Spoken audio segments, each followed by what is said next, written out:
নতুন ভালোবাসার গল্প পেতে, দেখতে এবং শুনতে আমাদের চ্যানেলটি সাবস্ক্রাইব করে পাশে থাকা বেল আইকনটি ক্লিক করুন।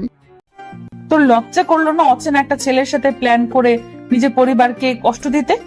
কি হলো, কথা বলছিস না কেন? আমাকে মারছো কেন? তোকে আমি মেরেই ফেলবো।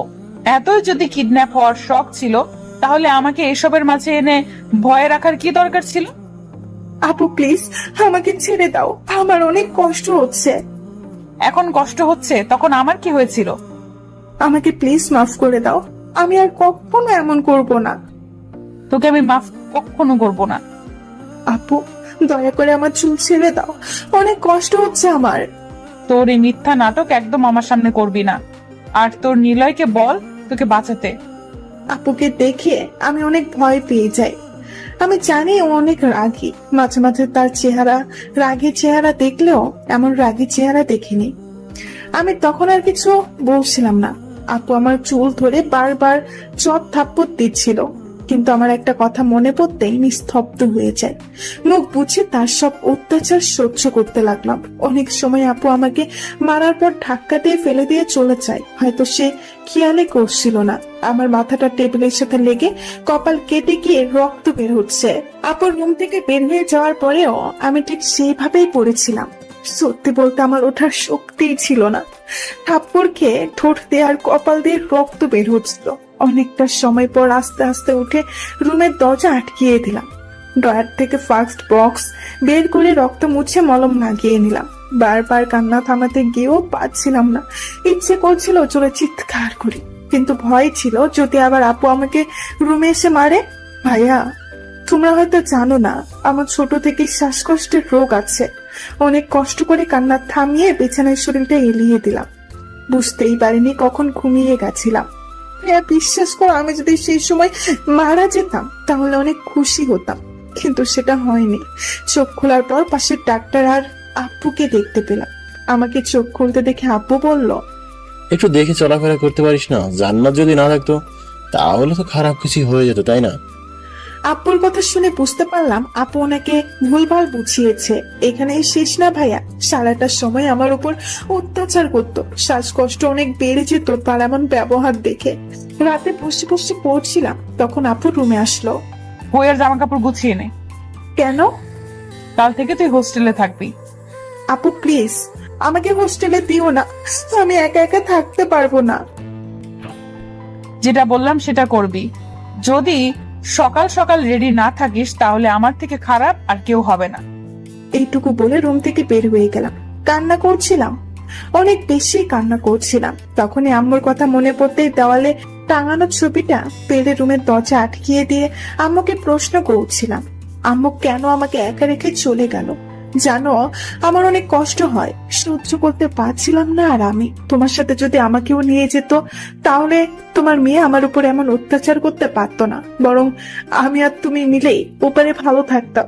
জানো আম্মু, আমি তো তোমাকে জ্ঞান হবার আগেই হারিয়েছি, কিন্তু আপুকে পেয়ে ভেবেছিলাম হয়তো তোমার শূন্যতা বুঝতে দিবে না, কিন্তু সেটা আমার ভুল ধারণা ছিল মাত্র। সব সময় আমার সাথে খিটখিটে ব্যবহার করতো, আর এখন কি করছে সবটাই তুমি দেখতে পাচ্ছ। প্লিজ আম্মু আমাকে তোমার কাছে নিয়ে যাও, আমি আর থাকতে পারছি না। অনেকক্ষণ আম্মুর ছবি নিয়ে কান্না করার পর ঘুমিয়ে গেলাম। সকাল হতেই দরজা ধাক্কানোর শব্দ পেয়ে উঠে গিয়ে দরজা খুলে দিয়ে দেখলাম আপু দাঁড়িয়ে রাগী চোখে দাঁড়িয়ে আছে। তুই রেডি হোস না? প্লিজ আপু আমাকে বাসায় রেখে দাও, প্রমিস করছি আমি কখনো তোমাকে বিরক্ত করব না, কখনো তোমার সাথে কথা বলবো না। 10 মিনিটের মধ্যে রেডি হবি। বলে আপু চলে যাই। বুঝতে পারছিলাম আমাকে এখন এটাই করতে হবে। সবকিছু প্যাক করে নিলাম। আপু কিছু বলতে পারছিল না, কারণ উনি আমাদের ঘটনা সঠিকভাবে জানতেই পারছিলেন না। আমিও বলছিলাম না, যদি আপুকে কিছু বলে সেই ভয়, কেননা আপুকে কিছু বললে পরে আবার আমাকে মারবে। আপুর সাথে বাসা থেকে বের হয়ে স্কুলে আসি। এখানে আমাকে ভর্তি করিয়ে দেওয়ার পর হোস্টেলে থাকার জন্য একটা রুম ঠিক করে দেয়। তারপর আপু চলে যায়। সপ্তাহে একদিন আপু আমাকে দেখতে আসে। আপুকে জড়িয়ে ধরে অনেক কান্না করি। আপু হয়তো কিছুটা হলেও বুঝতে পারে আমি এখানে একদম ভালো নেই। সপ্তাহের একদিন আপুর সাথে ঘোরাঘুরি করলে অন্য 6 দিন বাচ্চা ছেলেদের থেকে জঘন্য গালাগালি শুনতে হয়। আমি এখানে একদম ভালো নেই ভাইয়া। মাঝে মাঝে শ্বাসকষ্ট এতটাই বেড়ে যায় কোনো কথাই বলতে পারি না। এটুকু বলেই জেরি ফুপিয়ে কান্না করতে লাগলো। নিজের চোখ দিয়ে কখন যে জল গড়িয়ে পড়ছে সেটা খেয়ালই করিনি। জেরি চোখের জল মুছে দিয়ে একটা রিক্সা নিলাম। ভাইয়া কোথায় যাচ্ছ? আমাকে নিয়ে যাও। ভাবিদের বাসায়। তাহলে ভাবিদের বাসায় আসছিলে তুমি? ভাবিদের বাসার সামনে এসে রিক্সা থেকে দুজন নামলাম। জেরিকে সাথে নিয়ে ভিতরে যেতেই আইরা এগিয়ে এসে জিজ্ঞাসা করলো, মেয়েটা কে নিলয়? ভাবিকে একটু ডেকে দিবে? জেরি, তুই এখানে আয়, বস বস। ভাবি, তোমার সাথে আমার কিছু কথা আছে। কি কথা? আলাদাভাবে। ঠিক আছে, জেরিকে নিয়ে রুমে আয়। জেরি চলো। জেরিকে সাথে নিয়ে ভাবি রুমে আসলাম। আইরা কোনো কথা না বললেও সে নিজেও ভাবি রুমে আসছে। এখন বল, জেরিকে এই বাসায় রাখা যাবে? কেন? জেরি এখানকার একটা হোস্টেলে থেকে পড়াশোনা করছে, কিন্তু কিছু বাজে ছেলে ওকে উত্ত্যক্ত করে। তুমি যদি না পারো তাহলে আমাকে অন্য একটা ব্যবস্থা করতে হবে। ভাইয়া আমি হোস্টেলে ঠিক আছি। চুপ। আর আমি আপুর সাথে কথা বলছি। আর আয়রা, তুই ওকে তোর রুমে নিয়ে যা। ঠিক আছে। তারপর আইরা জেরিকে সাথে নিয়ে রুমে চলে গেল। তারা দুজন চলে যাওয়ার পর ভাবিকে সব খুলে বললাম। ভাবি আশ্বাস দিল আঙ্কেলের সাথে কথা বলে কিছু একটা ব্যবস্থা করবে। তাই সেখান থেকে চলে এসে রুমে আসলাম। মেয়েটা তোমার কি হয়? রুমে আসতে এমন একটা প্রশ্ন শুনলাম, সামনে তাকিয়ে দেখলাম আইরা বিছানার উপর বসে আছে। ভাবছি বলবো নাকি বলবো না, আর মেয়েটা খারাপ না, ভালোই আছে, তাই বললাম, আঙ্কেলের মেয়ে আমার ছোট বোন। কিন্তু সে এখানে কেন? তোমাদের বাসায় এখন থেকে থাকবে। কেন? থাকবে, এত প্রশ্ন করার কি আছে? সবসময় তেরামি উত্তর না দিলে তোমার একদম ভালো লাগে না, তাই না? হুম। কি হুম? ড্রেস কোথায়? আলমারিতে সাজিয়ে রাখছি। এখন রুম থেকে বের হও। কি করবে এখন? ফ্রেশ হব। ও, এখন রুম থেকে। আর একটা প্রশ্ন ছিল। পরে জিজ্ঞাসা করে এখন যাও। না, আমার এখন শুনতে হবে। বলতে বাধ্য নই আমি। আমিও যাব না। এত ঢং করার কি আছে? যা বলার তাড়াতাড়ি বলে রুম থেকে বের হও। তোমার গার্লফ্রেন্ড আছে? বউ আছে, এখন আউট। ঢং। রুম থেকে আইরা চলে যাওয়ার পর আলমারি থেকে একটা ড্রেস বের করে বিছানার উপর রেখে বাথরুমে গেলাম। গোসল করার পর রেডি হয়ে এবার রুমে গেলাম, কারণ সেই রুমে জেরি আছে। রুমের কাছে গিয়ে নক করলাম। আইরা। ভেতরে আসো। কি করছিস জেরি? আপুর সাথে কথা বলছি। ভালো লাগছে তো বাসাটা? না লাগলেও পরে লাগবে। তোমার কাছে জিজ্ঞাসা করছি। শোনো, একদম আমার সাথে এমন করে কথা বলবে না। বললে কি করবে? অনেক কিছু করব। তো করো। আর এখন তুমি ভাবির সাথে আড্ডা দাও। জেরির সাথে আমার কিছু কথা আছে। আমি থাকি না। ভাইয়া আপুও থাক। আইরা প্লিজ বাইরে যাও। ঠিক আছে কিউটি, তুমি কথা বলো। ওকে আপু। আইরা রুম থেকে বের হওয়ার পর জিজ্ঞাসা করলাম, ওর সাথে কি কথা বলছিলি? আমাদের সম্পর্কে জানতে চাইছিল। তুই কি বললি? যেটা যেটা প্রশ্ন করছে ঠিক সেটার একদম রাইট উত্তর দিচ্ছি। জান্নাতের কথাও বলছিস? একটু একটু। ও, জেরির সাথে কথা বলছিলাম, তখন ভাবি আর আইরা রুমে আসতো। হয়ে গেছে। কি? জেরির থাকার ব্যবস্থা। তোমার হিটলার বাবা রাজি? একদম আমার বাবাকে হিটলার বলবে না। তোমার বাবাকে বলি নাই, আমি ভাবির বাবাকে বলছি। ওর আর আমার মধ্যে পার্থক্য কি? তুমি ভাইয়ের শালি আর ভাবি ভাইয়ের বিয়ে করা বউ, এটাই পার্থক্য। তোমাকে আমি। তো থামবি? থেমেই তো আছি। তোর রেজাল্ট দিবে কবে? পরশু। ভাইয়া আমার কিছু জিনিস হোস্টেলে রাখা আছে, সেগুলো আনতে হবে। তুই চিন্তা করিস না, কাল আমরা যাচ্ছি। ঠিক আছে, আয়রাকে সাথে নিয়ে যাস। এখন চলো লাঞ্চ করব। হ্যাঁ চল। সবাই নিচে এসে নাস্তা করে নিলাম। বিকেল বেলা আইরাকে সাথে নিয়ে আমি আর জেরি ঘুরতে বের হলাম। খোলামেলা পরিবেশে থাকলে অন্তত জেরির মনটা ভালো থাকবে। অনেকটা পথ আইরা ড্রাইভ করার পর একটা বিশাল মাঠের কাছে এসে গাড়িটা পার্ক করলো। মাঠ বললে ভুল হবে, চারপাশে ভিন্ন ভিন্ন গাছ দিয়ে পরিপূর্ণ। গাড়ি থেকে নেমে তিনজন একটা গাছের নিচে বসে আড্ডা দিতে লাগলাম। জেরি, তোমার বয়ফ্রেন্ড আছে? আমার আবার কিসের বয়ফ্রেন্ড? সত্যি কথা বলো, আছে কি না? আছে। OMG, তার নামটা কি শুনি? দিলই ভাইয়া। মুচকে একটা হাসি দিলাম। মজা নাও আমার সাথে। এখানে তো মজা করার জন্যই এসেছি। রাইট। যাও, আমাদের জন্য চিপস আনো। সবাই মিলে আনতে যাই। সেটাই ভালো হবে। ওকে, চলো তাহলে।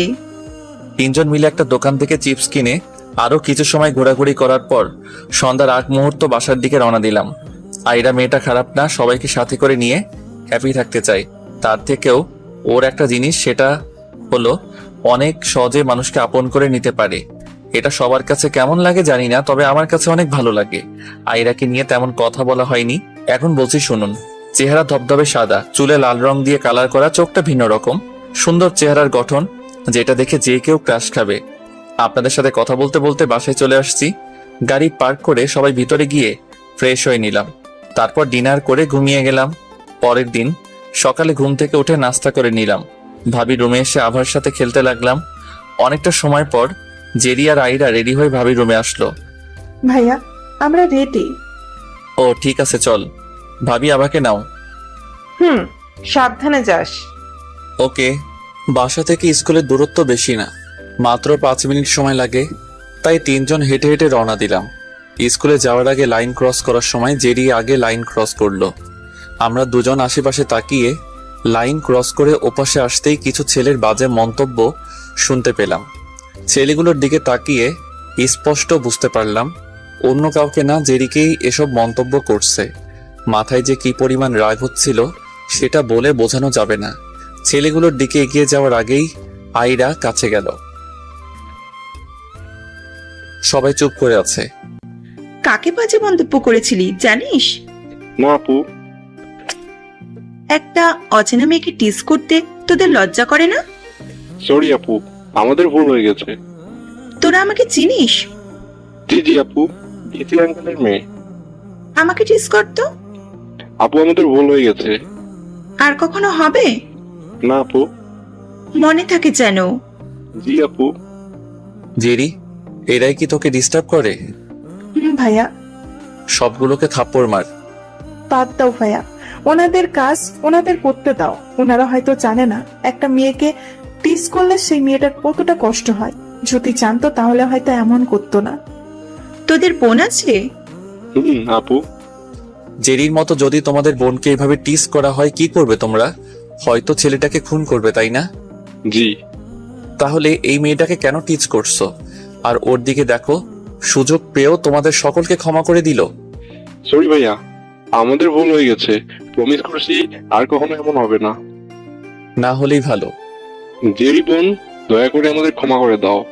আমরা আজকের পর থেকে শুধু তোমাকেই না, স্কুলের কাউকেই টিস করবো না। নিজের ভুল বুঝতে পারছেন, এটাই অনেক। ছেলেগুলোর থেকে চলে এসে স্কুলের প্রিন্সিপাল স্যারের সাথে কথা বলে হোস্টেল থেকে প্রয়োজনীয় সব জিনিসপত্র নিয়ে একটা গাড়ি নিয়ে বাসার সামনে চলে আসলাম। পরের দিন সকাল সকাল রাস্তা শেষ করে আইরার সাথে কলেজে রওনা দিলাম। আমি অবশ্য ওকে নিতে চাইছিলাম না, কিন্তু এই মেয়েটা একদম জেদি। সবাইকে বলে দিছে যে আমি ওকে সাথে নিয়ে যাই। সবার কথা তো আর ফেলা যায় না, তাই ওকে সাথে নিতে হলো। শুনলাম তুমি নাকি কিডন্যাপার। তোমাকে এসব কে বললো? আমার কিউটি ফ্রেন্ড। দুদিনেই ফ্রেন্ড? হতে পারি না? পারো, বাট তুমি যে পরিমাণে তেরামো করো, যে কেউ তোমাকে ফ্রেন্ড করবে না। সবাইকে আমার লাগবেও না। আমি চাই যারা সত্যিকারের বন্ধু হয়ে পাশে থাকবে তাদের। ভালো তো। তুমি নিজের সম্পর্কে কিছু বলতে চাও না কেন শুনি? বলার মতো কিছু নেই, তুমি তোমাকে নিয়ে বলো। সব তো জানো। কানাডায় কি করতে সেটা বলো। ওখানে আমরা সবাই এত এত আনন্দ করতাম, যেটা বললে শেষ হবে না। তোমার শেষ করার দরকার নেই। কেন, কি হয়েছে? কলেজে এসে গেছি, নামো এখন। ও চলো। গাড়ি পার্ক করে সামনে এগিয়ে যেতে বন্ধুদের সাথে দেখা। অনেক দিন হলো কোনো কথা হয় না। কিরে, আমাদের ভুলে গেছিস? ভুলি নাই রে। তাহলে আড্ডাতে আসছিস না কেন? ভাবিদের বাসায় এখন, তাই। ও, মেয়েটা কে? ভুলে গেছিলাম পরিচয় করিয়ে দিতে। আইরা, ওরা হচ্ছে আমার বন্ধুরা, জয়, রাফি, রাহুল। আর ও হচ্ছে আইরা। এটা কি ভাবি? চুপ শালা, ও ভাবির ছোট বোন। ও তোমাদের রেজাল্ট দেবে কখন? এখনই দিবে। ও, তাহলে চলো এগিয়ে যাই। হুম। তোরা যা, আমি আসছি। কোথায় যাবে? কাজ আছে। সিগারেট খাইতে, তাই না? তুমি জানলে কি করে? খবর রাখতে হয়। এখন চলো। কোথায়? সিগারেট খেতে। চলো। তুমি খাবে? আমি এসব খাই না। মাঝে মাঝে খেতে হয়। তুমি একাই খাও, আমি তো বিয়ের পরে স্বামীর সাথে ড্রিঙ্ক করব। তুমি বিয়েও করবে? আমার বিয়ে করা বারণ নাকি? বারণ হবে কেন? তাড়াতাড়ি খেয়ে চলো। চলো। সিগারেট শেষ করে রেজাল্ট বোর্ডের দিকে আসলাম। সবাই রেজাল্ট বোর্ডের সামনে ভিড় জমিয়ে আছে। সবার ভিতরে না গিয়ে দূর থেকে রাহুলকে বললাম, রাহুল আমারটা দেখতো। তোরটা দেখছি। কত হয়েছে? সবার উপরে তোরটা আছে, তুই ফার্স্ট বয়। ও ঠিক আছে ভাই। আইরার সাথে হাঁটছি আর ভাবছি জান্নাতের কি এমন হলো যে আমাকে পাশ করালো। সে যাই হোক, এসব ভাবতে ভাবতে চলে আসবো, তখনই পেছন থেকে একটা ডাক ভেসে উঠলো, তোমার সাথে কিছু কথা আছে। পেছনে তাকিয়ে দেখলাম জান্নাত দাঁড়িয়ে আছে। কোনো উত্তর না দিয়ে চলে আসতে লাগলাম, কিন্তু জান্নাত এসে হাত ধরে নিল। তোমাকে বললাম না কথা আছে? তুই আমার হাত ধরার সাহস কোথায় পেলি? আমি তোমার স্ত্রী। কিসের স্ত্রী? আমি তো কি স্ত্রী মানি না। নীলা, আমার ভুল হয়ে গেছে, প্লিজ আমাকে ক্ষমা করে দাও। তোকে ক্ষমা করব আমি? ইম্পসিবল। আমার সাথে একদম এমন করবে না। করলে কি করবি তুই? নিজের অনেক বড় ক্ষতি করব। তুই মরে গেলেও আমার কিছু যায় আসে না। এখন অন্য কাউকে পেয়েছো বলে আমাকে ভুলে গিয়েছো? না জেনে না শুনে একটা কথাও বলবি না। আর ওর সাথে আমার কিসের সম্পর্ক জানিস? ও আমার গার্লফ্রেন্ড। তোর গার্লফ্রেন্ড তোর কাছেই রাখ, আমার আর তোর বিয়ে আবার হবে। আমি মোটেও হাসির কথা বলি নাই। শোন, তোর মতো বাজে মেয়েকে বিয়ে করে নিজের পরিবারের কোনো ক্ষতি করতে চাই না, যে নিজের পর। নিলয়, এসব বাদ দাও, সবাই তোমাদের কথাবার্তা শুনছে। এই মেয়ে, তোকে আমাদের মাঝে কথা বলতে বলছি আমরা? তুই আমার গার্লফ্রেন্ডকে ধমক দেওয়ার সাহস কোথায় পাস? কখন আমার চোখের সামনে আসবি না। Good bye. আর কোনো কথা না বলে চলে আসলাম। আমি চাই না এই মায়াবিনীর চোখে চোখ রেখে কথা বলি। ওর সাথে কথা বললে আমি জানি ওর প্রতি আমার দুর্বলতা বেড়ে যাবে। এই মানুষটাকে ভুলে থাকতে চাই। আমি চাই না নতুন করে কেউ কারো জীবনে পাড়ি জমান। এসব ভাবতে ভাবতে দুজন গাড়িতে উঠলাম। উল্টো দিকে কোথায় যাচ্ছ? বাসায়। ও, আর তুমি ওনার সাথে এমন ব্যবহার করলে কেন? ওকে জানো তুমি? না জানলেও কিছুটা আন্দাজ করতে পারছি। উনি জান্নাত, তাই না? হুম। তার সাথে এমন করলে কেন? তোমার কারণ জানা লাগবে না। নিজের বউর সামনে আমাকে খারাপ বানিয়ে দিলে। ওই মেয়েটা আমার বউ না। ঢং চেরির থেকে শুনেছি আমি। 6 মাসের বউ। আজ 23 তারিখ, সামনের মাসের 23 তারিখ ওকে ডিভোর্স দিব। এটা দেশে বলে তোমাকে কিছু বলবো না, কানাডা হলে এখন তুমি জেলে থাকতে। এসব কথা বাদ দাও। হুম। বাসায় এসে আব্বু আম্মুর সাথে নিচে বসলাম। আইরা ওনাদের সালাম দিয়ে পাশে বসলো। কেমন আছো আইরা? জি আলহামদুলিল্লাহ আন্টি, ভালো আছি।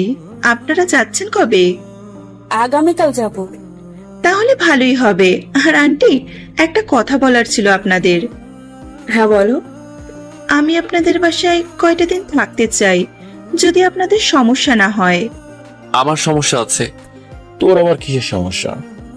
আইরাকে আলাদাভাবে বলতে হবে। আইরা তুমি একটু এইদিকে আসো। হ্যাঁ বলো। জেরি মাত্র তোমাদের বাসায় গেছে। এখন তুমি যদি আমাদের এখানে থাকো তাহলে ও একদম একা হয়ে যাবে। একদম মাথায় ছিল না। এখন ঢুকিয়ে নাও। ঠিক আছে চলো। আঙ্কেল, আমি কিছুদিন পর থেকে থাকবো। তোমার যদি ইচ্ছা সেদিন থেকেই থেকো। ঠিক আছে, এখন উঠি আমরা। সে কি, বিকেলে যেও? না মো, কিছু কাজ আছে ওই বাসায়।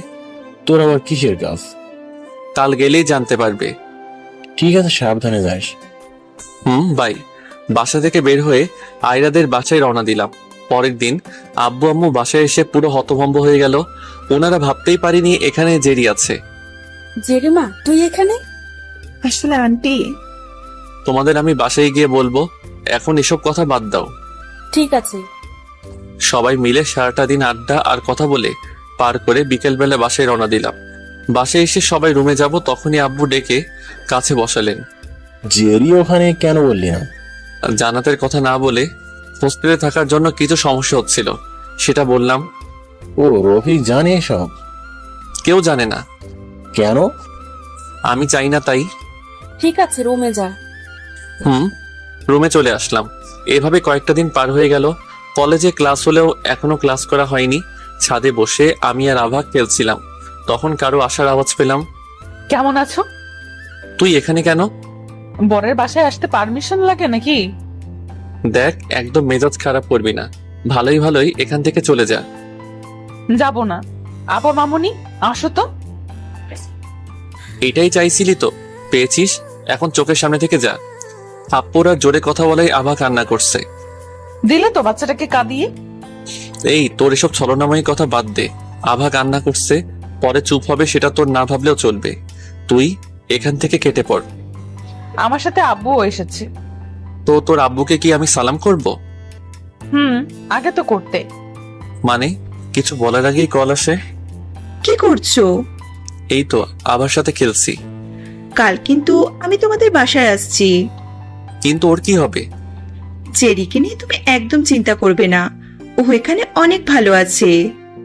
ওর সাথে কথা বলাতে পারবো? ও তো এখন স্কুলে।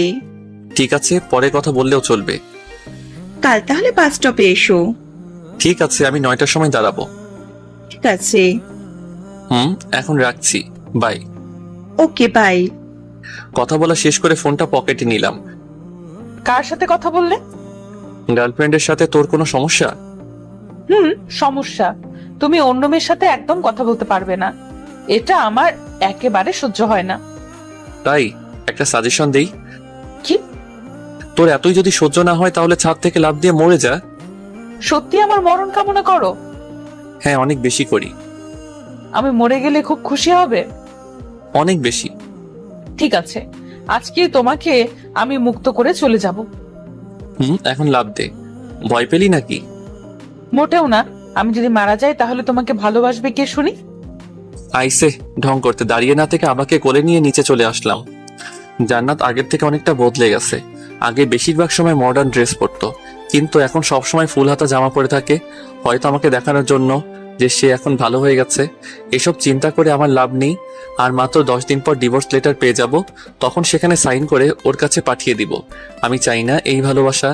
আভাকে ভাবির কাছে দিয়ে বন্ধুদের ফোন করে আড্ডাখানায় আসতে বললাম। সবাই মিলে সন্ধ্যা অব্দি আড্ডা দিয়ে বাসায় আসলাম। অনেক বেশি সময় নিয়ে আড্ডা দিছি। এটা মূলত আমার জন্যই হয়েছে। আমি চাই না জান্নাত আমার সামনে আসুক। ওকে যতই দেখি ততটাই দুর্বল হয়ে যাই। বাসায় এসে সোজা রুমে চলে গেলাম। ফ্রেশ হয়ে রুমে এসে দেখলাম আম্মু বসে আছে। তুমি এখানে? তুই আজ সারাদিন কোথায় ছিলি? বাইরে। কেন? বন্ধুদের সাথে আড্ডা দিচ্ছিলাম। নিচে আয়, সবাই তোর জন্য অপেক্ষা করতে। কেন? আসলেই জানতে পারবি। ঠিক আছে, চলো। আম্মুর সাথে নিচে আসলাম। আভা থেকে শুরু করে সবাই আগে থেকে বসে আছে। এখানে বস। বলো। জান্নাত যেটা বললো সেটা কি ঠিক? কোনটা? তুমি আর জান্নাত আমাদের সবাইকে না জানিয়ে বিয়ে করে নিছো? আব্বু, ওটা শুধুমাত্র একটা অ্যাক্সিডেন্ট ছিল। বিয়ে তো সত্যি হয়েছে। হ্যাঁ, বাট 10 দিন পরে ওকে আমি ডিভোর্স দিয়ে দিব। কেন? কারণ ওর মতো কঠোর মেয়েকে আমি স্ত্রী হিসেবে চাই না। কিন্তু বিল তো বলছিল তুই ওকে আগে ভালোবাসতি, তাহলে এখন এমন করছিস কেন? আগের জান্নাত আর এখনকার জান্নাত এক নয়। আগে খিটখিটে মেজাজের থাকলেও ভাবতাম পরে সব ঠিক হয়ে যাবে, কিন্তু ও এমন একটা কাজ করবে সেটা আমি কখনো কল্পনাতেও ভাবতে পারিনি। কি করেছে ও? সেটা সবার অজানাই থাক, আর ওকে নিয়ে আমি আর কোনো কথা বলতে চাই না। কিন্তু তোর আঙ্কেল যে বিয়ের কথা বললো সেটার কি হবে? বারণ করে দাও। নিলয়, তুই যেটা চাইছিস সেটা কর। জানি তোমাদের বন্ধুত্ব খারাপ হয়ে যাবে, তবে একবার আমার কথা ভেবে দেখো। ঠিক আছে, আমি ভেবে দেখবো। সবাই মিলে অন্য কথা ডিসকাস করতে লাগলো। তারপর ডিনার করে রুমে গিয়ে ঘুমিয়ে গেলাম। পরের দিন সকালে ঘুম থেকে উঠে নাস্তা করে আইরাকে আনতে বাস স্টপে গেলাম। কিছু সময় অপেক্ষা করার পর বাস আসলো। আইরা, এদিকে আসো। আসছি। বাসায় সব ঠিকঠাক তো? হ্যাঁ। আর জেরি? বাসার মেয়ে হয়ে গেছে এখন। রিমির তো বিয়ে হয়ে গেছে। আপু এখন তোমাদের বাসায়। এখন মেয়ে বলতে আমি আর জেরি। সবাই জেরিকে অনেক ভালোবাসে। তাহলে ঠিক আছে। চলো এখন। এই মামা 2 নাম্বার গলিতে যাবেন? হ্যাঁ ওঠেন। আয়রা ওঠো। গাড়ি আনোনি? আনলে কি রিক্সায় যেতাম? সেটা ঠিক, বাট আনোনি কেন? প্রকৃতি দেখার জন্য। বাহ, প্রকৃতিকে ভালোবাসো নাকি? এমন কোনো মানুষ আছে যে প্রকৃতির এই অপরূপ সৌন্দর্যকে ভালোবাসে না? কথা তো ভালোই বলতে পারো। কিছুটা। জানো, আমি কিছুদিন পর আবার কানাডা চলে যাচ্ছি। কেন? পড়াশোনা শেষ হতে এখনো 1.5 বছর লাগবে। দেশ থেকেও তো পড়াশোনা করা যায়। বাট সেখানে প্রায় শেষ। ও, আয়রার সাথে কথা বলতে বলতে বাসায় চলে আসলাম। পরের দিন সকালে ঘুম থেকে উঠে ভাবছি আজ কলেজে যাব। বন্ধুরা গত পরশু থেকেই নাকি ক্লাস করছে। ফ্রেশ হয়ে রেডি হয়ে নিলাম। নাস্তার জন্য নিচে আসাতে আম্মু জিজ্ঞাসা করলো, কোথাও যাবি? কলেজে যাব। তাহলে আয়রাকে সময় দিবে কে? আয়রা আমার সাথে কলেজে যেতে পারবে? সেখানে গিয়ে আমি কি করব? আমাদের সাথে ক্লাস করবে। পাগল নাকি? কলেজের প্রিন্সিপাল স্যার জানতে পারলে লাথি মেরে বের করে দিবে। সেসব আমার উপর ছেড়ে দাও, আর তুমিও রেডি হয়ে নাও। আমি রেডি হয়েই আছি। তাহলে নাস্তা করে চলো। ওকে। দুজন নাস্তা করে গাড়ি করে কলেজে চলে আসলাম। প্রথমে আয়রাকে ক্লাস করার জন্য প্রিন্সিপাল স্যারের থেকে পারমিশন নিতে হবে, তাই স্যারের রুমে চলে গেলাম। স্যার আসবো? ও তুই ভিতরে আয়। ধন্যবাদ। মেয়েটাকে? ওর জন্যই এসেছি। কেন? ও হচ্ছে আয়রা, ভাবির ছোট বোন। আয়রা কিছুদিন কলেজে ক্লাস করবে। এটা তো কলেজের নিয়মের বাইরে। আপনি চাইলে সবই সম্ভব। আচ্ছা ঠিক আছে। থ্যাঙ্কস, আসছি। ঠিক আছে। প্রিন্সিপাল স্যারের রুম থেকে বের হয়ে ক্লাসে আসবো তখন জান্নাত সামনে পথ আটকে দাঁড়ালো। পাশ কাটিয়ে আসতে যাব তখনই আমার কলার ধরলো। তুই সবাইকে কি বলছিস? কলার ছেড়ে কথা বলো। ছাড়বো, কিন্তু তার আগে বল আমাদের বিয়ে নিয়ে সবাইকে কি বলছিস? আমাদের বিয়েটা অ্যাক্সিডেন্ট ছিল, তাই না? হ্যাঁ। খুন করে ফেলবো আর একবার সবাইকে ভুলভাল বললে। আমি ধরি? কি ধরবি তুই? তুই আমার কলার ধরছিস, এখন আমি ধরি? ছি, তোর লজ্জা লাগে না এসব বলতে? শালি, তোর লজ্জা লাগে না অন্য একটা ছেলের কলার ধরতে? তুই আমাকে মারলি? না, ভালোবাসা দিলাম। সর এখান থেকে। জান্নাতকে ধাক্কা দিয়ে ক্লাসে আসতে লাগলাম। মেয়েটা এখানে কেন? আর এভাবে তাকে কষ্ট দিচ্ছ কেন? ওর কথা একদম বলবে না। কিন্তু ক্লাসে চলে আসছি, যে কোনো একটা মেয়ের সাথে বসে পড়ো। ঠিক আছে। প্রথম ক্লাস শেষ হওয়ার পর জান্নাত ক্লাসে আসলো। আয়রাকে ক্লাসে দেখে হয়তো কিছুটা অবাক হয়েছে, তাই দাঁড় করালো। এই মেয়ে, তুমি দাঁড়াও। এখনো বুঝতে পারোনি? তুমিই দাঁড়াও। আমি? হ্যাঁ, তুমি। বলো। বলো না, বলেন। উনি আমাদের ক্লাসের ম্যাডাম। সরি, বলেন ম্যাম। তুমি এখানে কেন? ক্লাস করতে আসছি। তুমি তো ক্লাসের স্টুডেন্ট না। প্রিন্সিপাল স্যারের কাছে জিজ্ঞেস করুন, এখানে আপনি ক্লাস নিতে আসছেন, ক্লাস নেন। বসো তুমি। সবগুলো ক্লাস করে বাইরে আসলাম। নীলয়, তোমার সাথে আমার কথা আছে। আমার নেই। একটু তো শুনবে। শোনার প্রয়োজন মনে করি না, বাই। জান্নাতকে কিছু বলতে না দিয়ে আয়রাকে সাথে নিয়ে বাসায় চলে আসলাম। জান্নাতের প্রতি অবহেলার মাত্র অনেক গুণ বেড়ে গেছে। তারিখ অনুযায়ী আগামী পরশু কোর্ট থেকে ডিভোর্স লেটার আসবে। জানি না, কথাটি মনে পড়তেই মনটা খারাপ হয়ে গেছে। কারোর সাথে তেমন কোনো কথা বলছি না। হ্যাঁ, জান্নাতকে এখন ঘৃণা করি, তবে সেটা শুধুমাত্র বহিঃপ্রকাশ। ভিতরে আমি আজও সেই রাগী আর খিটখিটে স্বভাবের জান্নাতকেই চাই। কিন্তু আমি তো এই জান্নাতকে চাইনি, যে জান্নাত এতটা পাষাণ মোড়ের। জান্নাতের স্থানে আদৌ কাউকে জায়গা দিতে পারবো কিনা জানি না, তবে আমি এই নতুন জান্নাতকে চাই না। আয়রা গতকাল বাসায় চলে গেছে, তাই আজ একাই কলেজে যেতে হবে। এই কয়েকদিন আয়রার সাথে অনেক ভালো ভাব জমেছিল। সকালের নাস্তা করে কলেজে রওনা দিলাম। রাহুলরা আগে থেকেই আসছে, তাই ওদের কাছে গেলাম। সবাই টুকটাক কথা বলছে, কিন্তু বরাবরের মতো সে আগের মতোই চুপচাপ আছি। কিরে, মন খারাপ? না তো। তাহলে চুপচাপ আছিস যে? এমনি। চল ক্লাসে যাই। হ্যাঁ চল। সবাই মিলে ক্লাসে আসবো তখনই জান্নাত হাত ধরে এক পাশে নিয়ে গেল। তোমার সমস্যা কি? আমার কি সমস্যা? আমি তো বারবার সরি বলছি, তারপরেও তুমি এমন করছো কেন?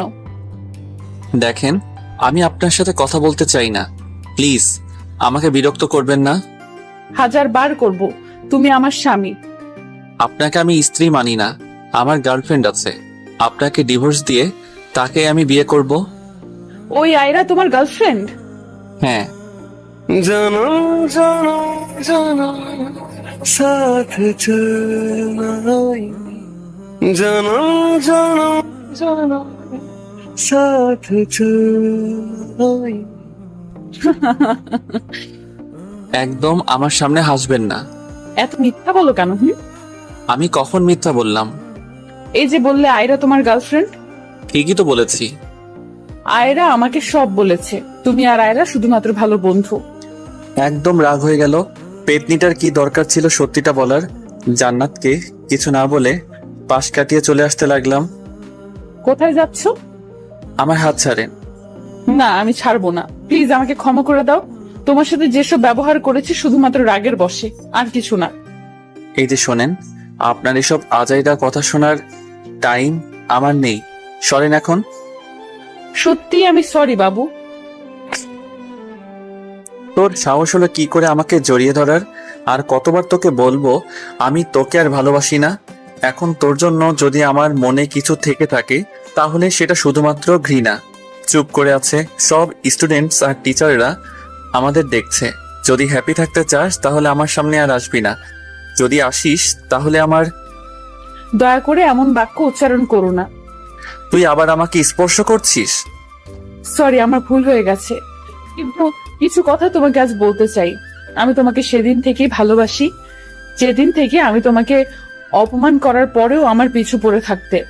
তোমার পাগলা মনকে অনেক বেশি ভালোবাসি, তাই বারবার ফিরিয়ে দিয়েছি। সেদিন ট্যুরে যাওয়ার সময় আমাকে ঘুমন্ত ভেবে ছবি আর কপালে চুমু দিয়েছিলে, সেদিন আমার কতটা ভালো লেগেছিল তোমাকে বলে বোঝাতে পারবো না। কিন্তু সেদিন রাতে যে আমাদের বিয়ে হলো, সেটা আমাদের অনিচ্ছাবশত হলেও তোমাকে আমি স্বামী ভাবতাম। কিন্তু তোমাকে আমি বাড়ি, সেটার কারণ আমি চেয়েছিলাম আমাদের বিয়েটা অনেক ধুমধাম করে হবে, কিন্তু সেটা হয়নি।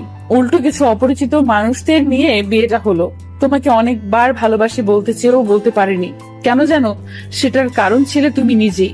যদি কিডন্যাপার না হয়ে ঠিকভাবে কথা বলতে, তাহলে অনেক আগে আমি তোমাকে মেনে নিতাম।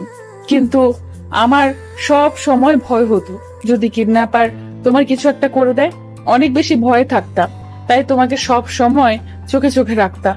আরো অনেক এমন কাহিনী আছে যেটা তোমাকে বলার মতো মন মানসিকতা আমার এখন নেই।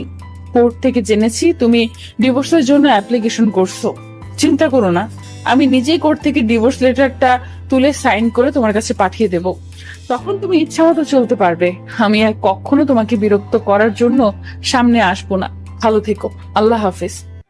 অশ্রু ভারাক্রান্ত চোখ নিয়ে চলে গেল। জান্নাতকে এই সময়টাই আমার কি বলা দরকার সেটা আমার জানা নেই। জানবো কি করে? মাথাটাই তো কাজ করছে না। কয়েক মুহূর্তের জন্য স্থির হয়ে গেছি। কতটা সময় দাঁড়িয়েছিলাম সঠিক মনে নেই। আজ আর ক্লাস নেওয়ার জন্য জান্নাত ক্লাসে আসেনি। মনটা খারাপ হয়ে গেল। মেয়েটার সাথে বেশি করে ফেললাম না তো? বাসায় আসার পর আইরা কল দিয়ে জানিয়ে দিল জান্নাত জেরিকে বাসায় নিয়ে আসছে। কথাটা শুনে অনেক ভালো লাগলো। মেয়েটা তাহলে নিজের ভুল বুঝতে পারছে। পরের দিন আজকেও জান্নাতকে কলেজে দেখলাম না, অনেক খুঁজেও পেলাম না। জান্নাতের নাম্বারে কল দিলাম কিন্তু বন্ধ শোনাচ্ছে। রেগে হয়তো বন্ধ করে রাখছে। সেদিন আর ক্লাস না করে বাসায় চলে আসলাম। রাতে ছাদে দাঁড়িয়ে সিগারেট খাচ্ছি, তখন ফোনে একটা মেসেজ আসলো। ওপেন করে দেখলাম জান্নাতের মেসেজ। লেখা ছিল, ডিভোর্স লেটার জেরির থেকে পেয়ে যাবে, ভালো থেকো, গুড বাই। মেসেজ পড়ে জান্নাতের ফোনে কল দিলাম কিন্তু বন্ধ দেখাচ্ছে। এবার রাগ হয়ে গেল। কাল জান্নাতের বাসায় যাব, তারপর বুঝবে আমি কি করতে পারি। সকাল হতেই বাজারে চলে গেলাম। দেখে দেখে সুন্দর আর তাজা তাজা গোলাপ ফুল কিনে জান্নাতের বাসায় চলে আসলাম। জেরির থেকে ডিভোর্স লেটার নিয়ে জান্নাতের সামনে গিয়ে ছিঁড়ে ফেলে গোলাপ দিয়ে নতুন করে প্রপোজ করব। বাসার কলিং বেল বাজাতেই আঙ্কেল দরজা খুলে দিল। কেমন আছেন শ্বশুর আব্বা? এতদিন আমার মেয়েকে কষ্ট দিয়ে এখন বলছে শ্বশুর আব্বা। এসব বাদ দেন, আর এখন বলেন জেরি কোথায় আছে? রুমে আছে। ঠিক আছে, ওর সাথে আমার কিছু কথা আছে। ও যাও, ও রুমেই আছে। জেরি রুমে এসে দেখলাম জান্নাতের সেই নীল ডায়েরিটা পড়ছে। তোকে এটা পড়তে দিল? ও তুমি? এখন বারণ করার কেউ নেই। মানে? আপু বারণ করবে, কিন্তু সেই আপুটাই তো আর বাসায় নেই। বাসায় নেই তাহলে কোথায় গেছে? আমার সাথে আসো। কোথায়? আপুর রুমে। কেন? গেলেই বুঝতে পারবে, আসো। চল। দুজন মিলে জান্নাতের রুমে আসলাম। এটা পড়ো। কি এটা? নিজেই দেখো। জেরি, আমি হয়তো তোকে অনেক বেশি কষ্ট দিয়েছি, কিন্তু বিশ্বাস কর, তোকে যতটা কষ্ট দিয়েছি তার থেকেও বেশি কষ্ট নিজে পেয়েছি। আমার রুমে একটা ডায়েরি আছে, যেটা তুই ধরলেই বকা দিতাম, কিন্তু তুই কি জানিস ডায়েরিটাতে কি লেখা আছে? আমি আজ তোকে পারমিশন দিয়ে গেলাম, ডায়েরিটা এখন তোর, তুই এখন পড়তে পারিস। আর আমাকে নিয়ে চিন্তা করিস না। আব্বুকে বলিস আমি বড় পাপার অফিসে জব করে নিজেকে গুছিয়ে নিতে পারবো। আমার মতো তুই আবার আব্বুকে ছেড়ে যাস না, আব্বুকে সাথে নিয়ে ভালো থাকিস। এখন তুমি ডায়েরিটা পড়ো। কি আছে এখানে? তুমি নিজেই জানতে পারবে কতটা সত্যি লুকিয়ে আছে এখানে। ঠিক আছে, তুমি পড়ো, আমি আমার রুমে আছি। জেরি রুম থেকে বের হতেই ডায়েরিটা খুললাম। আম্মু, তুমি পচা পচা না হলে আমাদের একা রেখে চলে যেতে না। ছোট বোনটা এখনো অনেক ছোট, মাঝে মাঝে আম্মু বলে কান্না করে। আম্মু, আমি নিজেও আড়ালে গিয়ে চোখের জল ফেলি শুধু তোমার জন্য। তোমার সাথে আমাকে নিয়ে গেলে তোমার কি সমস্যা হতো? আরো ভালো হতো, কারণ আমরা দুজন একসাথে বসে আড্ডা দিতাম, গল্প করতাম। পরের পৃষ্ঠাতে গেলাম। জানো আম্মু, আজ রাস্তায় দেখছিলাম একটা মা তার ছেলে মেয়ের সাথে মজা করছে। সন্তানরা তার মায়ের কাছে আবদার করছে, আর সেটা তিনি পূরণ করছে। তাদের এমন আনন্দ দেখে নিজের অজান্তেই চোখের জল গড়িয়ে পড়েছে। মিস করছি তোমাকে আম্মু। আমার পড়াশোনা করার জন্য আব্বু আমাকে দেশের বাইরে পাঠাবে, একদম যেতে ইচ্ছে করছে না, কিন্তু আব্বুকে কিছু বলার আমার সাহস নেই, কারণ তুমি চলে যাওয়ার পর ইনি আমাদের দু বোনকে আগলে রেখেছে। খুব খারাপ লাগছে, আব্বু জেরিকে রেখে চলে যেতে হচ্ছে। এইভাবে আরো কয়েক পৃষ্ঠা পড়ার পর আবার পড়তে শুরু করলাম। আজ অনেক আনন্দ লাগছে। দীর্ঘ 6টা বছর পর দেশে আসলাম। জেরিকে ধরে অনেক কান্না করছি। জেরি অনেক বড় হয়ে গেছে, এবার জিএসসি এক্সাম দিয়েছে। বাসায় এসে অন্য আরেকজনকে মিস করছি, সেটা হলো ওই কুত্তাটা, যার জন্য তুমি আমাকে অনেক বকা দিতে। বান্দরটাকে এখন খুঁজে ইচ্ছা মতো মারতে পারবো, কিন্তু কেউ কিছু বলতে পারবে না, কারণ তুমি তো আর নেই। আর এই 6টা বছরের নিলয়ের সাথে একটা কথাও হয়নি, তবে খুব শীঘ্রই ওকে না জানিয়ে সারপ্রাইজ দিব। পৃষ্ঠা উল্টালাম। আমি ভাবতেই পারিনি ক্লাসের সেই বাদর ছেলেটা নিলয় হবে, তবে আগের থেকে এখন অনেক কিউট হয়েছে। শুধু কিউট না, একটা বদমাইশও হয়েছে। সব টিচারকে সম্মান দিলেও আমাকে একটুও দেয় না, তাই সব সময় থাপ্পড় আর ঝাড়ের উপরে রাখি। গত পরশু সবার আড়ালে আমার আর নিলয়ের বিয়ে হয়ে গেছে। মেজাজ খারাপ থাকলেও অনেক ভালো লাগছে। আমার ইচ্ছা ছিল অনেক ধুমধাম করে বিয়েটা হবে, কিন্তু কি থেকে কি হয়ে গেল কিছুই বুঝতে পারলাম না। হয়তো এটা নিলয়ের প্ল্যানিং ছিল, তা না হলে এভাবে মোটেও বিয়ে হতো না। সবাই আমাকে কষ্ট দেয়, নিলয়কে ভালোবাসি, কিন্তু ও আমার ভালোবাসা নিয়ে খেলা করছে। জেরির সাথে মিলে কিডন্যাপ করার প্ল্যান করে, যেটা আমাকে অনেক বেশি কষ্ট দিচ্ছে। মাথায় রাগ হওয়ার জন্য নিলয়কে অনেক জোরে থাপ্পড় দিছি, আর একটু আগে তোমার মেয়েকে মারছি। জেরিনকে আমি মারতে চাইনি আম্মু, কিন্তু ও যেটা করেছে সেটার জন্য অনেক রাগ হচ্ছিল, তাই ওর সাথে একটু বেশি করে ফেলছি। তবে আম্মু তুমি ভেবো না, আমি ওকে মেরে হ্যাপি থাকবো। এখনই আমি হাত কাটছি, সাথে ওর কপাল থেকে যতটা রক্তক্ষরণ হয়েছে তার থেকেও বেশি রক্ত আমি আমার কপাল থেকে বের করছি। দেখলে আম্মু আমার রক্ত? আজ জেরিকে হোস্টেলে রেখে আসলাম। কেন জানো? আমি এখন প্রতিটা রাতে নিজেকে কষ্ট দিতে চাই। আমি জানি জেরি মাঝে মাঝে আমার রুমে উকি মেরে দেখে আমি কি করছি। জেরি যেন এটা জানতে না পারে, তাই ওকে হোস্টেলে পাঠিয়ে দিলাম। আর নিলয়কে কষ্ট দিতে আমার আর ভালো লাগছে না, কিন্তু ওর উপর আমার অভিমান জন্মেছে। যতক্ষণ না আমার অভিমান শেষ হবে ততক্ষণ আমি ওকে কষ্ট দিয়েই যাব। তোমার মতো আজ জেরিকেও অনেক মিস করছি। পাগলিটা হোস্টেলে কি করছে না করছে আল্লাহ ভালো জানে। এসব শুধু নিলয়ের জন্য হয়েছে। হারামিটা কেন আমাকে কষ্ট দিতে গেল? এখন ওকে অনেক মারতে ইচ্ছে করছে। এই নিয়ে 15 বার হাত কাটলাম আম্মু। হাতের অনেক জায়গায় ক্ষত হয়ে গেছে, তাই ফুল ড্রেস পরতে হবে। সেটা না করলে আব্বু দেখে অনেক কষ্ট পাবে। কাল নিলয় আমাকে অনেক বেশি কষ্ট দিয়েছে, সবার সামনে মারছে, অনেক কথা বলে অপমান করতেও ভুলে যায়নি। জেরিকে সকালে বাসায় নিয়ে আসছি, পাগলিটাকে সারা দিন সময় দিছি, অনেকবার ক্ষমা চেয়েছি, বলে ক্ষমা করেছে, কিন্তু আমি জানি ও আমাকে ক্ষমা করতে পারেনি। এখানে থাকলে নিলয় হয়তো আরো বেশি আমাকে কষ্ট দিবে, যেটা আমি সহ্য করতে পারবো না। তাই এখনই সবাইকে না জানিয়ে বাসা থেকে চলে যেতে হচ্ছে। বড় পাপার অফিসে জব করে নিজের জীবনকে পরিচালনা করতে পারবো। অফিসের পাশে একটা ফ্ল্যাট বাসা থাকতে হবে। জানি অনেক কষ্ট হবে, কিন্তু সেই কষ্ট এত বেশি কষ্ট দিবে না। আজ থেকে ডায়েরিটাতে কোনো লেখা হবে না, এটাকে এখানেই রেখে যেতে হচ্ছে, যেন আমার পাগলি বোনটা আমাকে ভুল না বোঝে। ভালো থেকো আম্মু ওপারে, আর আব্বু জেরির আর জন্য দোয়া করো। নিলয়কে করতে আবার ভুলে যেও না। সবার জন্য উপর থেকে আশীর্বাদ করো, সবাই যেন ভালো থাকে। আল্লাহ হাফেজ। চোখের জল আজ না চাইতেও পড়তেই আছে। ডায়েরির পাতা ভিজে গেছে। চিৎকার করে বলতে ইচ্ছা করছে, আমার ভুল হয়ে গেছে জান্নাত, প্লিজ আমাকে ক্ষমা করে দিয়ে আমার অগোছালো জীবনটাতে ফিরে আসো। নিজেকে স্বাভাবিক করে জেরি রুমে গিয়ে দেখলাম কান্না করছে। কান্না করিস না, সব ঠিক হয়ে যাবে। ভাইয়া, আমি সত্যি আপুকে এতদিন ভুল বুঝে আসছি, ভেবে আসছি আপু একটা পথরাখী মেয়ে, কিন্তু আমার আপু মোটেও তেমন না। আপু অনেক ভালো একটা মেয়ে, এমন আপুকে ভাগ্য করে পেতে হয়। কিন্তু দেখো, ছোটবেলার মতো এখনো আবার হারিয়ে ফেলছি। জান্নাত ফিরে আসবে, আমি আঙ্কেলের সাথে কথা বলছি, তুই রুমেই থাক। হুম। রুম থেকে বের হয়ে আঙ্কেলের রুমে আসলাম। আপনাকে কিছু কথা বলার ছিল। হ্যাঁ বল। আঙ্কেল, আমি চাই আমি আপনার বড় ভাইয়ের অফিসে জব করতে। সেটা সম্ভব না। কেন সম্ভব না? বড় ভাই এখন আমেরিকা থাকেন, আর সেখানেই তার অফিস। তো কি হয়েছে? তোর পড়াশোনা বন্ধ হয়ে যাবে। আমার আর পড়াশোনা করতে হবে না। আপনি আপনার ভাইকে বলেন আমি ওনার অফিসে জয়েন করছি, কিন্তু এটা জান্নাত যেন না জানে। কিন্তু নিলয়।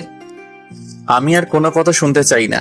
আমি বাসায় গিয়ে সব প্যাক করে নিচ্ছি, পরশু আমি রওনা দিচ্ছি। যদি জান্নাত জেনে যায় তখন?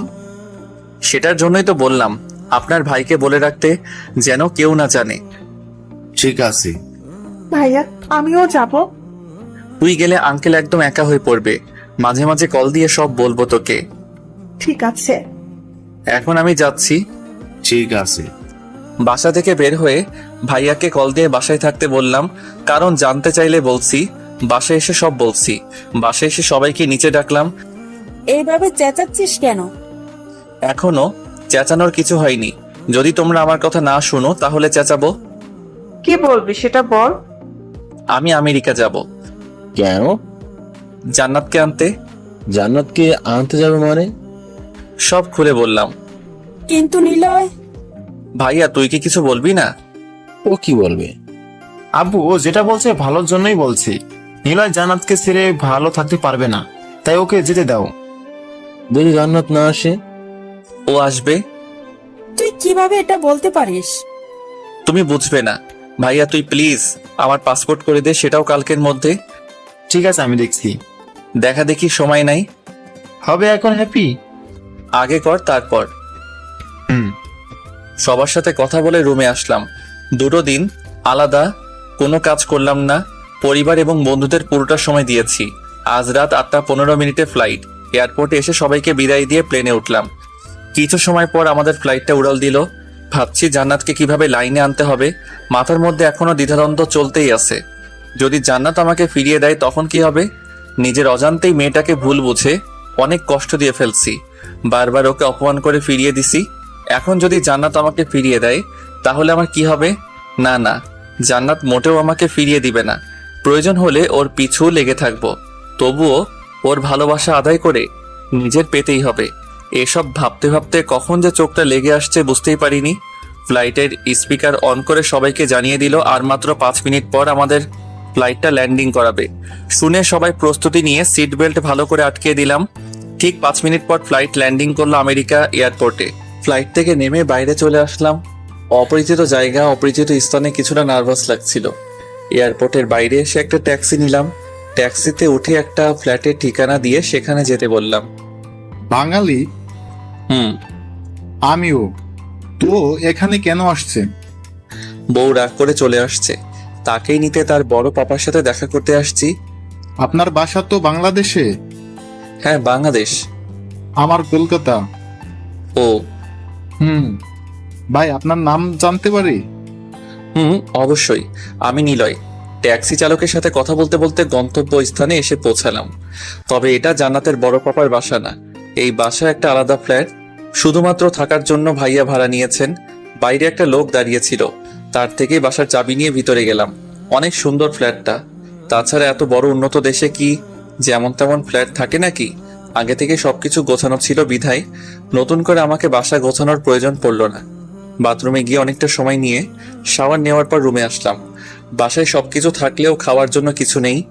রেডি হয়ে বাইরে একটা রেস্টুরেন্টে গেলাম। দিনটা একাকিত্বর মাঝেই পার করতে হলো। পরের দিন সকালে হালকা নাস্তা করে জান্নাতের বড় পাপার অফিসে গেলাম। তুমি কে, আর এখানে কেন এসেছো?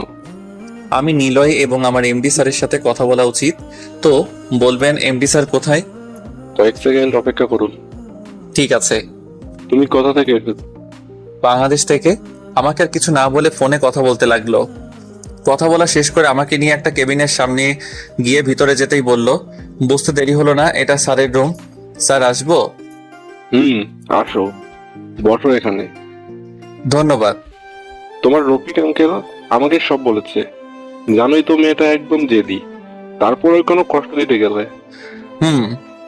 এখন কি করতে হবে আমাকে? আপনার কিছু করতে হবে না, শুধু আমাকে আপনার অফিসে জবের জন্য রেখে দেন। ঠিক আছে, তোমার যেদিন ইচ্ছা সেদিন থেকেই তাহলে জয়েন করো। আমার ইচ্ছা আজ থেকেই। ঠিক আছে, চলো। স্যার, আরেকটা কথা। কি? আমার কেবিনটা জান্নাতের কেবিনের সাথে দিবেন, যেন দেখতে পারি।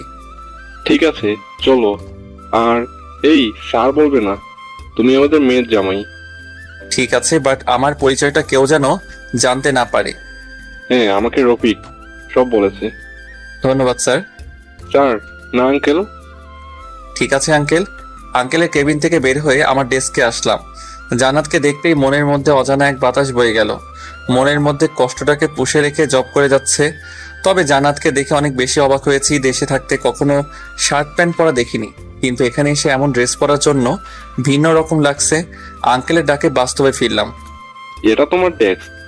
Okay sir. জান্নাতের দিকে আয় তো। আসছি। এতটা সময় আমাকে দেখেনি, কিন্তু আঙ্কেলের ডাকে উঠে এসে আমার দিকে তাকালো। প্রথমে এক নজরে কিছু সময় তাকিয়ে থাকার পর মাথা নিচু করে নিল। জান্নাত, তুই নিলয়কে ওর কাজ বুঝিয়ে দিস তোমার। বড় পাপা, এটার জন্য অন্য কাউকে দায়িত্ব দেওয়া যায় না? দেখা যায়, বাট তারা তো আমার বিশ্বস্ত কর্মচারী না। ঠিক আছে। তোরা দুজন কথা বল, আমি আসছি। আঙ্কেল চলে গেল।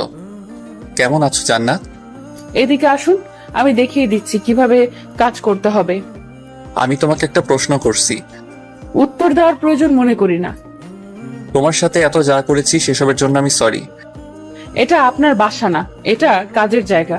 ভালো লাগলে কাজ করুন, না হলে রিজাইন লেটার দিয়ে চলে যান। তুমি কি আমার উপর এখনো রেগে আছো? আপনি আপনার কাজ করুন, কোনো সমস্যা হলে জিজ্ঞেস করবেন। আমার কোনো সমস্যা নেই, সব সমস্যা তোমার। কেন আমার সাথে এমন করছো? বাই। আমাকে কোনো কথা বলার সুযোগ না দিয়ে জান্নাত নিজের ডেস্কে গিয়ে বসলো।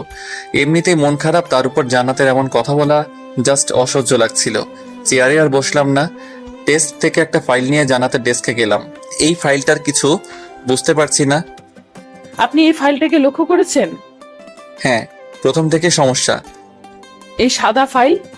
ও সরি, ভুল করে এটা নিয়ে আসছি, অন্যটা আনতে হবে। আপনার কিছু আনতে হবে না, আমি নিজেই দেখিয়ে দিচ্ছি। আসো। জান্নাত আমার ডেস্কে এসে কাজ বুঝিয়ে দিল, কিন্তু ওর কথার কোনো পয়েন্ট আমি বুঝতে পারিনি। পারবো কি করে? আমার চোখটাই তো ছিল জান্নাতের ওই চেহারাটাই। বুঝতে পারছেন না, আবার প্রথম থেকে বলো। শুনুন। এভাবে আরো 3 বার যাওয়ার পর জান্নাতের কথাগুলো শুনলাম। বেশি কাজ না করে সারাটা দিন জান্নাতের দিকে তাকিয়ে থেকেই পার করলাম। অফিস টাইম শেষ করে বের হয়ে জান্নাতকে কিছু একটা বলতে যাব, তার আগে চলে গেল। আমিও আর দাঁড়িয়ে না থেকে ফ্ল্যাটে চলে আসলাম। কয়েকটা দিন জান্নাতের পেছনেই কেটে গেল। সবসময় কথা বলার সময় বিরক্তিকর ভাব নিয়ে কথা বলে। হয়তো আমাকে সহ্য করতে পারে না, তবে আমার কিছু যায় আসে না। জান্নাতকে সাথে নিয়ে দেশে যাব, এটাই ফাইনাল। রুমে শুয়ে আছি, শরীরটা ভালো লাগছে না। এখানকার আবহাওয়ার সাথে নিজেকে এখনো খাপ খাইয়ে নিতে পারিনি। শুয়ে শুয়ে জান্নাতের কথাই ভাবছি, তখনই আঙ্কেলের কল আসলো।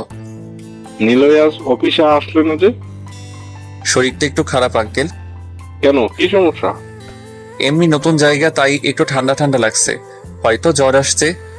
ও, মেডিসিন খেয়ে বাসায় থাকো। জি। এখন রাখছি, সাবধানে থেকো। ঠিক আছে ভাই। আঙ্কেলের সাথে কথা বলা শেষ করে ঘুমানোর চেষ্টা করলাম, কিন্তু সেটা আর হলো না। 15 মিনিট পরেই কলিং বেলের শব্দ পেয়ে উঠে গেলাম। দরজা খুলে অনেকটা অবাক না হয়ে পারলাম না। এই সময় জান্নাত এখানে? কিছু বলতে যাব তার আগে ভিতরে ঢুকে আমাকে প্রশ্ন করলো, মেডিসিন কোথায়? তুমি নিজেই তো আমার মেডিসিন। একদম ঢং করবেন না, যেটা বলছি সেটা সোজাভাবে উত্তর দেন। কি জানতে চাও? ছাড়ুন আমাকে। যদি না ছাড়ি? চিৎকার করব। তো চুপ করে আছো কেন, করো। ছাড়ুন বলছি। আমার দিকে তাকাও, তাকাও আমার দিকে। কি হয়েছে? আমার কি হবে? তোমার কি হয়েছে তাই বলো। আমার কিছু হয়নি। তাহলে আমাকে কষ্ট দিচ্ছ কেন? আপনার সাথে আমার ডিভোর্স হয়ে গেছে, তাই এসব নিয়ে আমি আর কিছু বলতে চাই না। ঠিক আছে, আমি তোমার মুখ খোলার ব্যবস্থা করছি। জান্নাতকে দেয়ালের সাথে চেপে ধরে এক হাত দিয়ে ওর গাল ধরে দুজনের ঠোঁট এক করে দিলাম। অনেকটা সময় নিয়ে জান্নাতের ঠোঁট জোড়াকে নিজের দখলে রেখে মিষ্টি ভালোবাসা উপভোগ করতে লাগলাম। হঠাৎ করে জান্নাত ধাক্কা মেরে দূরে ঠেলে দিল। অগ্নিময় চোখ আর মুখে লজ্জার ছাপ, এখন যেন জান্নাতকে আগের থেকে আরো বেশি সুন্দর লাগছে। কেমন লাগলো সোনা বউ? একদম আমাকে বউ বলবি না, আমারই ভুল হয়েছে বড় পাপার কথা শুনে তোকে দেখতে এসে। কি বলতে চাইছো তুমি? এখানে তুমি তোমার নিজের ইচ্ছাতে আসো নাই? আমার বয়ে গেছে তোর কাছে নিজ ইচ্ছাতে আসতে। সবার কাছে কথাটা স্বাভাবিক লাগলেও আমার কাছে এটা মোটেও কোনো স্বাভাবিক কথা ছিল না। বুকের ভিতর চিনচিন ব্যথা অনুভব করছিলাম। ভাবতেও পারিনি জান্নাত অন্যের কথাতে আমার কাছে আসবে। হয়তো আমাকে আর ভালোবাসে না, বাসলে কখনো এভাবে কথা বলতো না। এভাবে হাবলার মতো দাঁড়িয়ে আছিস কেন? দুটো জান্নাতকে এক করতে পারছি না। একটা মেয়ে ছিল যে কিছুদিন আগেও আমাকে পাগলের মতো ভালোবাসতো, কিন্তু আমার সামনে যে মেয়ে দাঁড়িয়ে আছে সে মোটেও আমার ভালোবাসা জান্নাত না। বাসায় সবাইকে কথা দিয়েছিলাম আমার জান্নাতকে সাথে নিয়ে দেশে ফিরবো, কিন্তু সেই জান্নাতটাই তো আর নেই, অনেক আগেই হারিয়ে গেছে। তুমি আমার একটা কথা রাখবে প্লিজ? আর কখনো বলবো না। কি? লাস্ট একবার আমাকে জড়িয়ে ধরবে? সরি। আমাকে আর কোনো কথা বলার সময় না দিয়ে বাসা থেকে বের হয়ে গেল। মাথার মধ্যে হাজার প্রশ্ন ঘুরপাক খাচ্ছে। জান্নাত কি সত্যি আমাকে ভালোবাসে নাকি শুধুমাত্র তার ভালো লাগা? আরো 2 দিন অফিসে গেলাম না। এক মনে দেশে চলে যেতে চেয়েছিলাম, কিন্তু কি নিয়ে যাব? যার জন্য এসেছি সেই তো আমার সাথে যেতে নারাজ। মাথার মধ্যে থেকে সব চিন্তা ভাবনা ঝেড়ে ফেললাম। সকালে ঘুম থেকে উঠে নাস্তা করে অফিসে গেলাম। জান্নাত একটা মেয়ের সাথে হেসে হেসে কথা বলছে, সেদিকে কান না দিয়ে ডেস্কে বসে কাজ করতে লাগলাম। অনেকটা সময় কাজ করার পর হ্যারি আসলো। কি ভাই, এতদিন কোথায় ছিলেন? একটু অসুস্থ ছিলাম। স্যার কিন্তু কয়েকদিন অফিসে আসবে না। কেন? কিছু একটা কাজ আছে বলছে। সবাই এখন যার যার মতো কাজ করবে।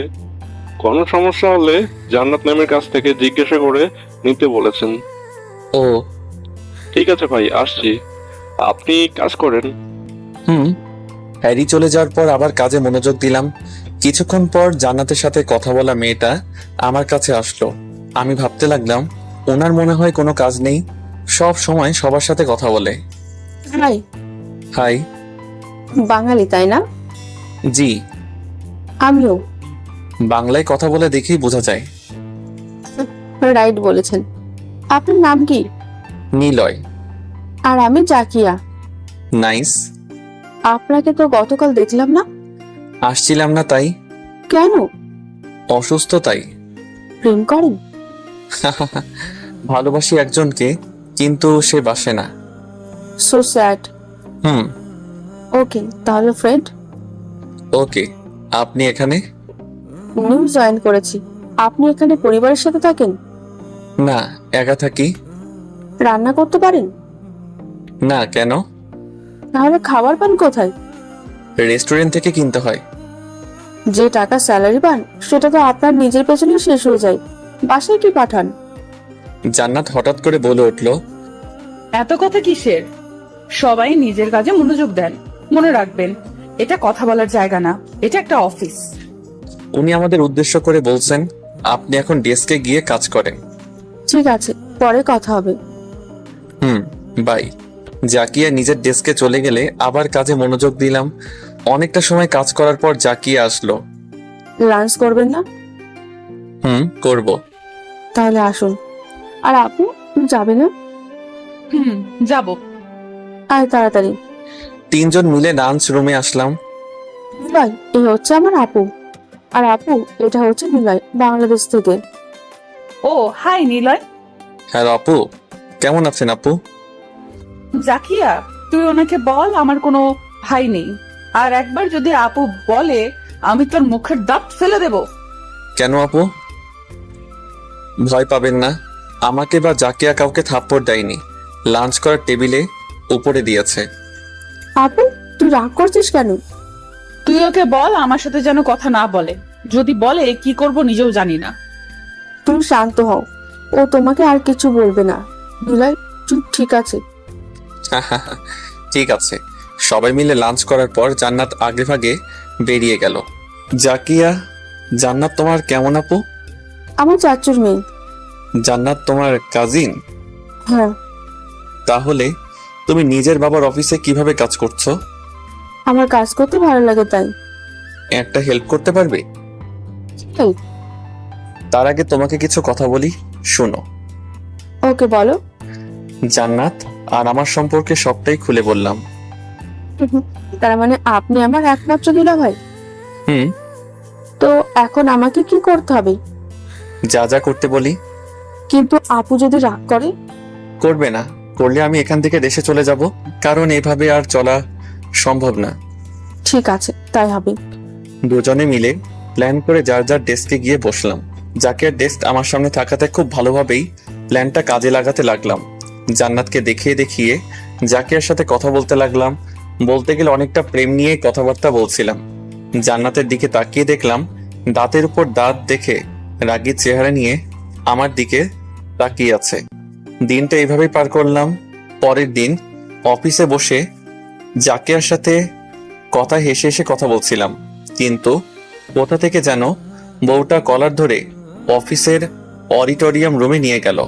অনেকটা সময় ধরে লক্ষ্য করছিলাম জান্নাত আমার দিকে রাগী চেহারায় তাকিয়ে আছে, কিন্তু সেদিকে চোখ না দিয়ে রাগানোর জন্য আরো বেশি করে কথা বলছিলাম, যেটা ফলস্বরূপ বাচ্চা ছেলেটাকে কলার ধরে একা একটা রুমে নিয়ে আসলো। দুজনেই চুপ করে আছি, তাই আমি নিজেই কথা বলা শুরু করলাম। কলার ছাড়ো। ছাড়বো না। আমি ধরলে তো দোষ হবে, আমিও ধরি। কি ধরবি তুই? আমার যেটা ধরে আছো। লজ্জা করে না মেয়েদের এমন কথা বলতে?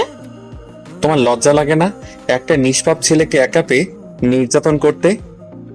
কুত্তা, তুই নিষ্পাপ ছেলে। নয়তো কি? তোকে জুতা দিয়ে মারা দরকার। তোমাকেও? মারলে কেন? তুই কোনো মেয়ের সাথে কথা বলবি না। শুধু জাকিয়ার সাথে বলবো। কারোর সাথেই বলতে পারবি না। কেন বলবো না?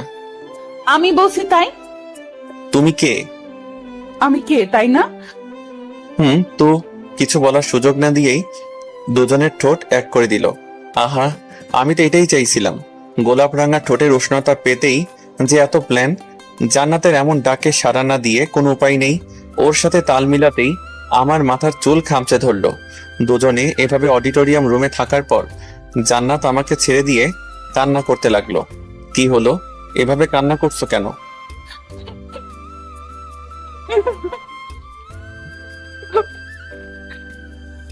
আরে বলবে তো। একদম ভালো না।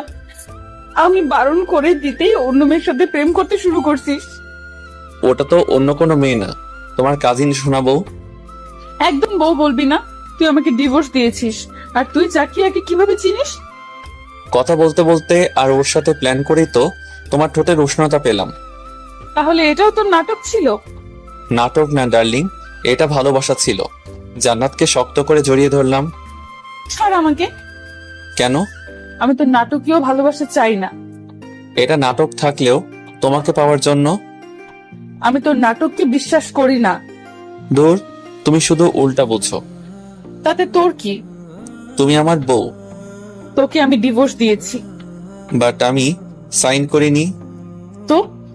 তো তুমি আমার বউ। তোকে আমি স্বামী মানি না। যে সব সময় মিথ্যা বলে তাকে আমি বিশ্বাস করি না। শোনো, কোনো শোনাশুনি নাই।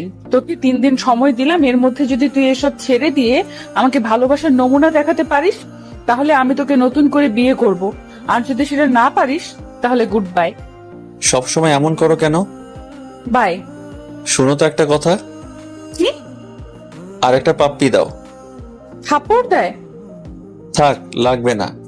আমি জাকিয়ার থেকে এবার সত্যি সত্যি নিব। মেরে ফেলবো একদম। হুম, যদি মরে যেতাম?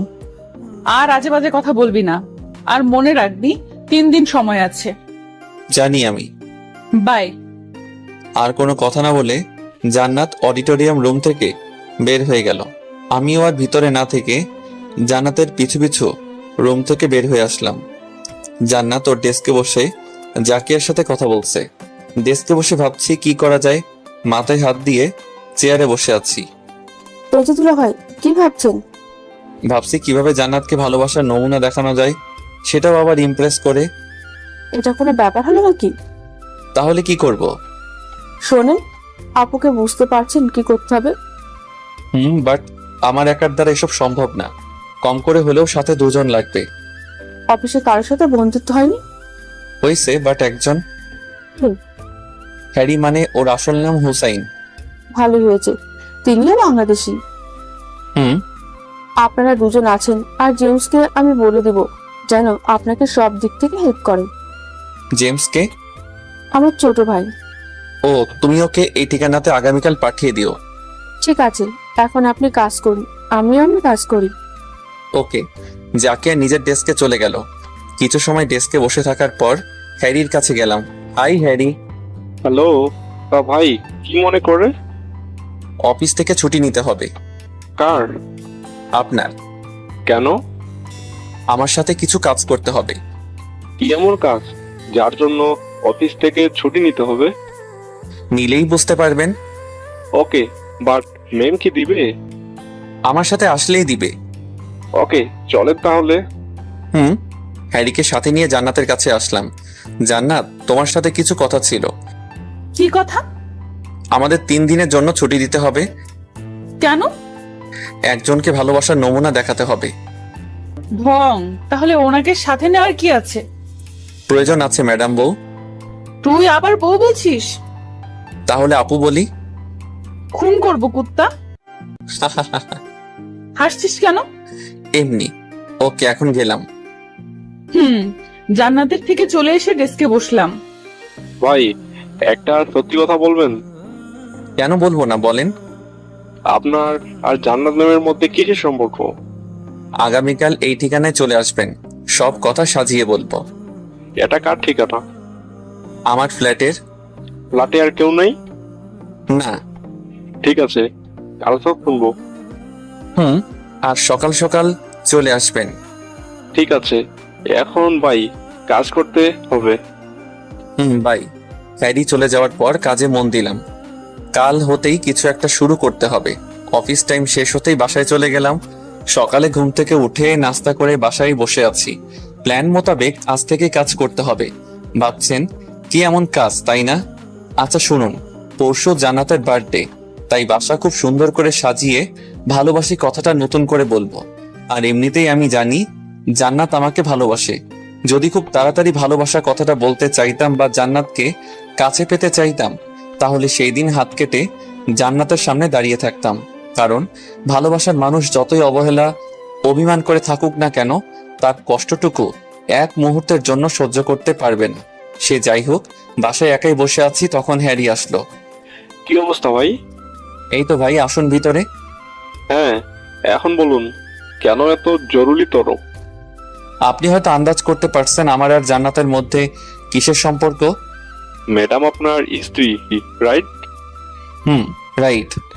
কিন্তু ভাই, আপনার আর ম্যাডামের মধ্যে এমন চলাফেরা কেন? আই মিন, আপনাকে আর ম্যাডামকে স্বামী স্ত্রী মনে হয় না। কারণ জান্নাত আমার উপর রাগ করেছে। কেন, জানতে পারি? ভয় দেখিয়েছিলাম, সাথে মিথ্যা বলছি। ও, তাই এখন কি করতে হবে? কি করতে হবে সেটার জন্যই ডাকা, বাট আরেকজন আসবে। কে? এমডি স্যারের ছেলে। সে নিজেও আমার মতো আপনার কাছে হেল্প করতে আসবে। ভাই, আপনি তো সেই মাল। হোপ, মাল কাকে বলেন? আরে ভাই, এই মাল সেই মাল না, এটা তো। পুরোটা কথা বলার আগেই কলিং বেল বেজে উঠলো। হ্যারিকে বসিয়ে রেখে উঠে গেলাম। দরজা খুলে দিতে একটা ছেলেকে দেখলাম। হাই, আমি জেমস, আপনার শালাবাবু। ভিতরে আসো। উনি কে? হ্যারি এটা হলো আমার একমাত্র শালা, আর জেমস উনি হলো হ্যারি, তোমাদের অফিসে জব করে। Hi James. Hello bro. এখন চলো কাজের কথায় আসি। হ্যাঁ, সেটাই ভালো। দুলা ভাই, আমি কিছু লাইটিং অর্ডার করেছি, বিকেল হতেই ওরা চলে আসবে। গুড, বাট আরো কিছু করতে হবে। আজকে অন্তত বাসাটা গুছিয়ে নেই। ঠিক বলেছেন, চলেন শুরু করা যাক। ওকে, সবাই বাসাটাকে সুন্দর করে সাজাতে লেগে পড়লাম। সারাটা দিন বাসাটাকে একদম পরিপাটি করে নিলাম।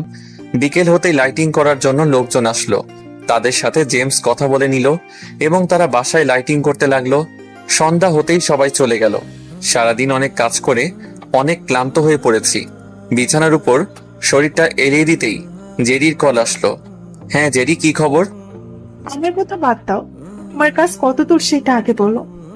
প্রায় শেষ, এখন শুধু তোর বোনকে সারপ্রাইজ দিব, ব্যাস আমার কাজ শেষ। কি সারপ্রাইজ দিবে? বার্থডে উইশ করব। ও আঙ্কেলের কি অবস্থা? ভালো। ঠিক আছে, এখন রাখছি। বাই। বাই। জেরির সাথে কথা বলা শেষ করে খাবার না খেয়ে ঘুমিয়ে গেলাম। পরের দিন রাতে খাবার না খাওয়ার জন্য অনেকটা ক্ষুধা লাগছিল, তাই ফ্রিজ থেকে রাতের খাবার গরম করে খেয়ে নিলাম। অনেকটা সময় বসে থাকার পর ওরা দুজন আসলো, তবে জেমস অনেকগুলো ফুল নিয়ে আসছে। এসব ফুল কেন? বাসায় রাখলে আরো সুন্দর দেখাবে। তোমাকে কে বলছে? আপুরাই বলেছে। তুমি জান্নাতকে সব বলে দিছো? আরে না, ওনারাই বলেছিল বাসায় ফুল রাখলে বাসাটা অনেক সুন্দর দেখায়। তাদের কথা শুনেই আমি এসব নিয়ে আসছি। ও, ভালো করছো। এখন সব কাজ করতে হবে, আগামীকাল সারপ্রাইজ দিতে হবে। তিনজন কাজ করতে শুরু করলাম। আজ তেমন কাজ নেই, তাই দুপুর হতেই কাজ শেষ করে দুজন চলে গেল। বাসায় বলতে আমি ছাড়া আর কেউ নেই। বাসায় না থেকে বাইরে এসে ঘুরতে বের হলাম। শহরটাকে এখনো ভালো করে দেখা হয়নি। সন্ধ্যা অবধি ঘোরাঘুরি করে রেস্টুরেন্ট থেকে খাবার প্যাক করে বাসায় নিয়ে আসলাম। বউ থেকেও ব্যাচেলারদের মতো জীবন পার করতে হচ্ছে। আমাকে এভাবে অবহেলা করা? ডার্লিং, তুমি অবশ্যই শাস্তি পাবে। বিকেলবেলা কয়েকজনকে ইনভাইট করা হয়েছিল, তারা বিকেল হতেই বাসায় চলে আসলো। এটা অবশ্য জাকিয়ার কাজ। সবকিছু প্রস্তুত করতে করতে সন্ধ্যা হয়ে গেল। সবকিছু গোছানোর কাজ শেষ, এখন শুধু জান্নাতের অপেক্ষা। পকেট থেকে ফোন বের করে কল দিলাম। কি করছো? তুই কে? আমি কি মানে? আমি তোমার সদ্য বিয়ে করা স্বামী। তোকে আমি কি শর্ত দিয়েছিলাম? সেটার জন্যই তো কল দিয়েছি। কি বলবি বল। আমার বাসায় চলে আসো এখন। আমি যেতে পারবো না। প্লিজ না করো না। বলছি তো আমি যাব না। তুমি চাও এখন আমি খারাপ কিছু করি? যেটা খুশি সেটা কর, আমার কি। তোমার কিছু না? না। Okay bye. কল কেটে দিয়ে ফোনটা ফ্লোরে ছুঁড়ে মারতেই সবাই এগিয়ে আসলো। কি হয়েছে? জান্নাত আসবে না? তাই বলে ফোন ভেঙে ফেলার কি আছে? আমার ভালো লাগছে না, তুমি প্লিজ সবাইকে নিয়ে চলে যাও, আর আমি আগামীকাল সকাল হতেই দেশে ফিরে যাব। তাহলে আপু? অন্য কারোর সাথে তাকে বিয়ে দিয়ে দাও। কিন্তু ভাইয়া। প্লিজ এখন যাও, আমার এসব শুনতে আর ভালো লাগছে না, আমাকে একা থাকতে দাও। সবার কাছে আমি ক্ষমা চাইছি। সবাইকে ইনভাইট করার পরেও আপনাদের জন্য কিছু করতে পারলাম না, আমাকে ক্ষমা করবেন। ওকে।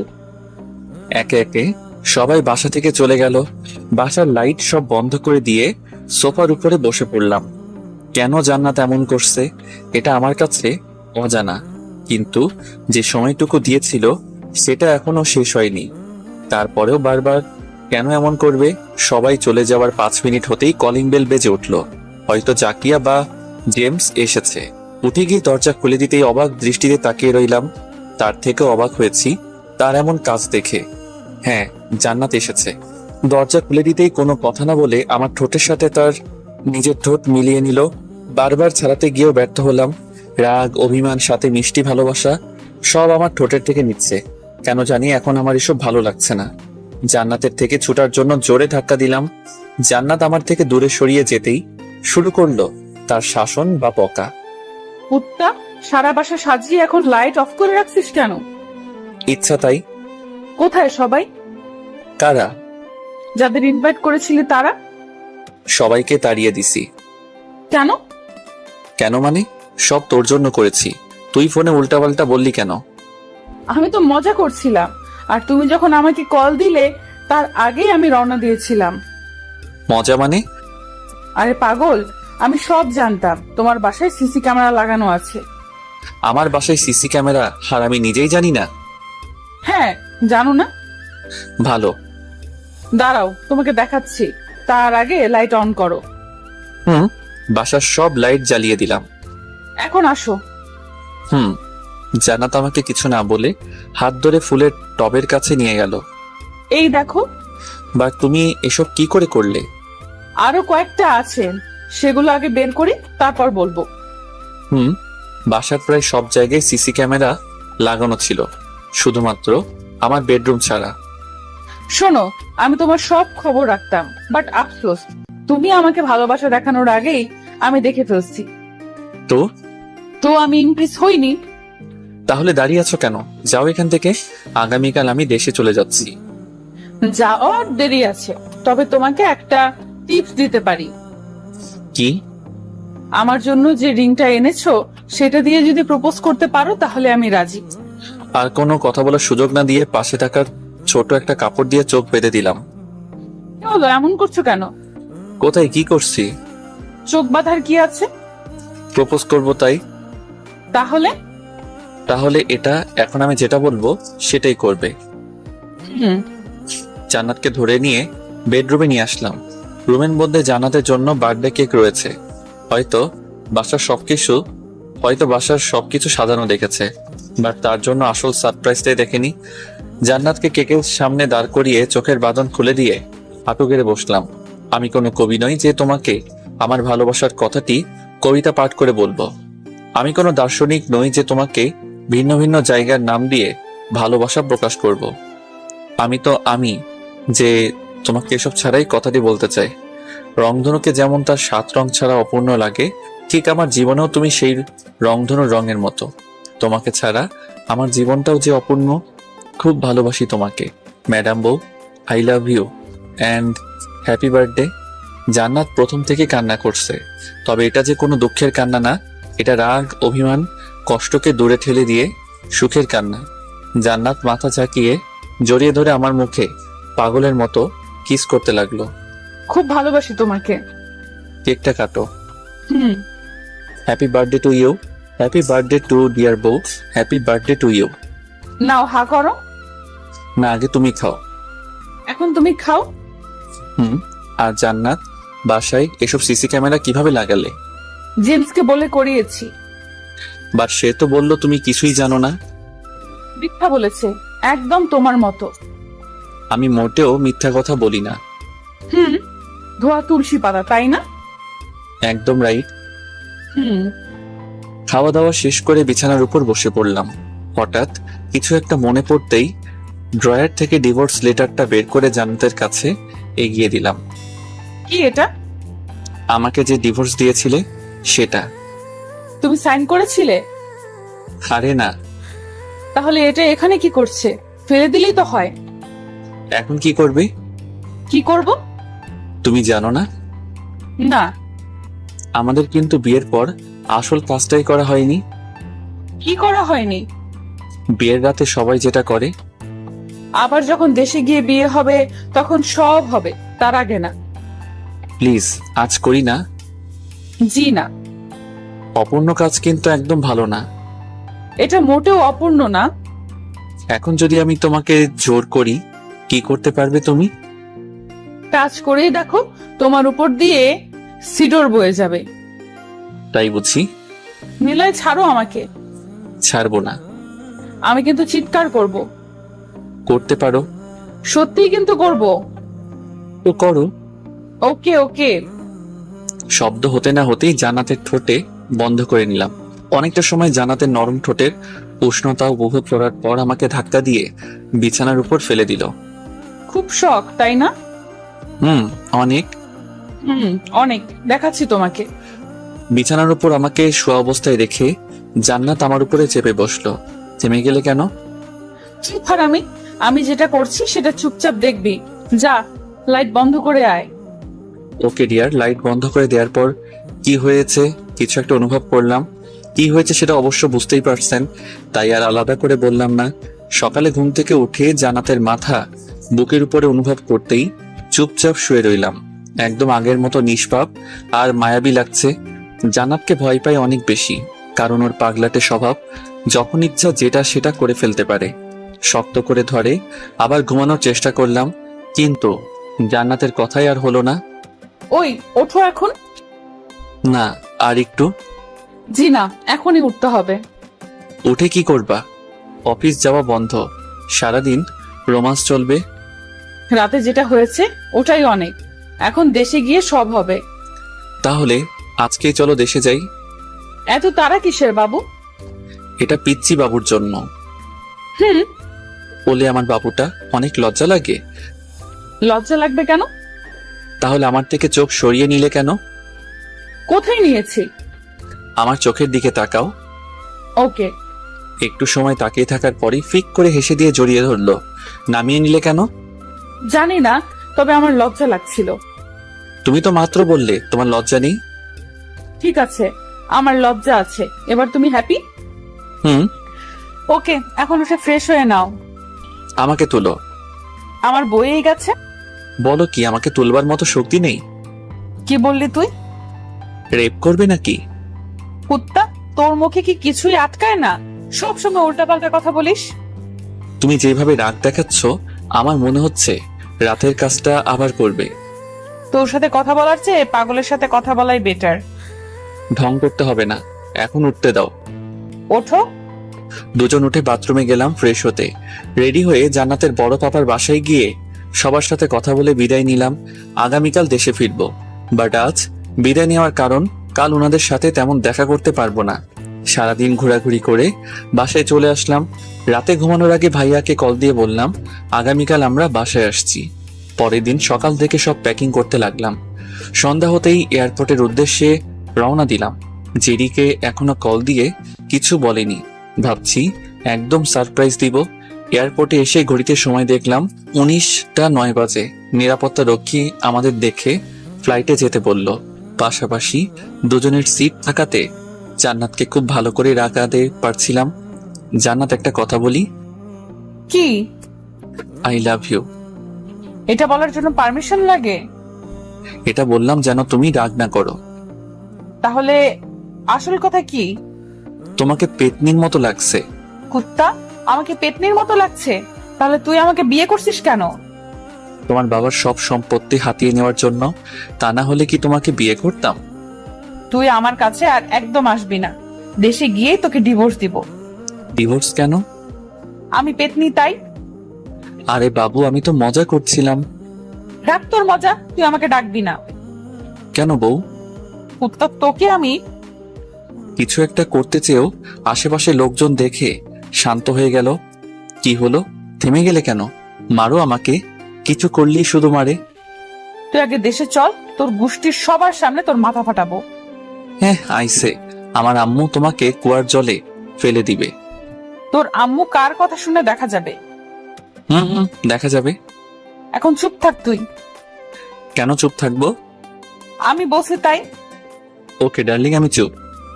Good boy. আর কোনো কথা বললাম না। জান্নাত চোখ বন্ধ করে আছে। কিছু সময় জান্নাতের দিকে তাকিয়ে থাকতে থাকতে ওর কাঁধে মাথা রেখে ঘুমিয়ে গেলাম। ফ্লাইট ল্যান্ডিং করা ঠিক আগ মুহূর্তে সবাইকে অ্যালার্ট হওয়ার জন্য জানানো হলো। জান্নাতকে জাগিয়ে দিয়ে দুজন নিজেদের বেল্ট ঠিক করে নিলাম। ঠিক সময় ফ্লাইট বাংলাদেশ বিমানবন্দরে ল্যান্ডিং করানো হলো।